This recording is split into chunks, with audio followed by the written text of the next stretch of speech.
Hi friends, இன்றைக்கி நம்ம சேனலில் இட்லி தோசைக்கு ஏற்ற பாசிப்பருப்பு சாம்பார் பார்க்க போகிறோம். ரொம்ப ஈஸியாக செய்யக்கூடிய ரெசிபி. எப்படி செய்யலான்னு பார்க்கலாம். பாசிப்பருப்பை குக்கரில் வேக வச்சிடலாம். 50 கிராம் போல் பாசிப்பருப்பு எடுத்திருக்கேன். அதை குக்கரில் போட்டு நல்லா 2 நேரம் கழுவி எடுத்துடலாம். இப்போது கழுவியாச்சு. ஒரு பெரிய வெங்காயத்தை கட் பண்ணி வச்சுருக்கேன்.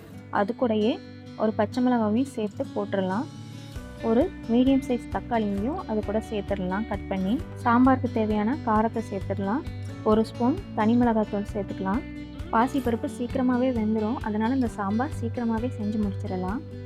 சாம்பாருக்கு தேவையான தண்ணீர் சேர்த்துக்கலாம். நான் 2 கிளாஸ் தண்ணி சேர்த்துருக்கேன்.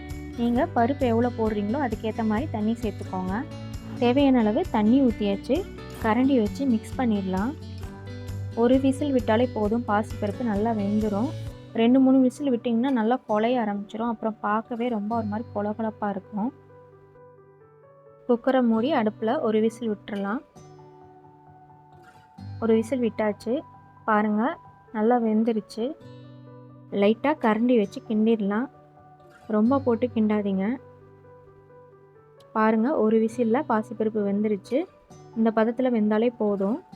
இப்போது சாம்பாருக்கு மஞ்சத்தூள் சேர்த்துடலாம். 1/4 ஸ்பூன் மஞ்சத்தூள் சேர்த்துடலாம். மிக்ஸ் பண்ணிவிட்டு அடுப்பில் வச்சிடலாம். 5 மினிட்ஸ் நல்லா கொதிக்கட்டும். மஞ்சள் வாசனைலாம் போகட்டும். தேவையான அளவு உப்பு சேர்த்துக்கலாம். மேலே லைட்டாக ரெட் கலரில் வர ஆரம்பிச்சிருச்சு. சாம்பார் ரெடி ஆயிடுச்சு. இப்போ சின்னதாக ஒரு தாளிப்பு போட்டுடலாம். ஒரு கடாயில் சமையல் எண்ணெய் ஊற்றிக்கலாம். எண்ணெய் காஞ்சதும் கடுகு போட்டுடலாம். கடுகு நல்லா பொரிய ஆரம்பிச்சிருச்சு. அது கூட ஒரு வரமிளகா, கருவேப்பிலை கொஞ்சோண்டு வெங்காயம் எல்லாத்தையும் சேர்த்து நல்லா வதக்கிடலாம். பாருங்கள், வெங்காயம் வதங்கிடுச்சு. லைட் ப்ரௌன் கலரில் இருந்தாலே போதும். சாம்பாரில் ஊற்றிடலாம். சுவையான பாசிப்பருப்பு சாம்பார் ரெடி ஆயிடுச்சு. இட்லி தோசைலாம் செய்யும்போது அதுக்கு என்ன சைட் டிஷ் செய்வேன்ட்டு நீங்கள் யோசிச்சுட்டு இருப்பீங்க.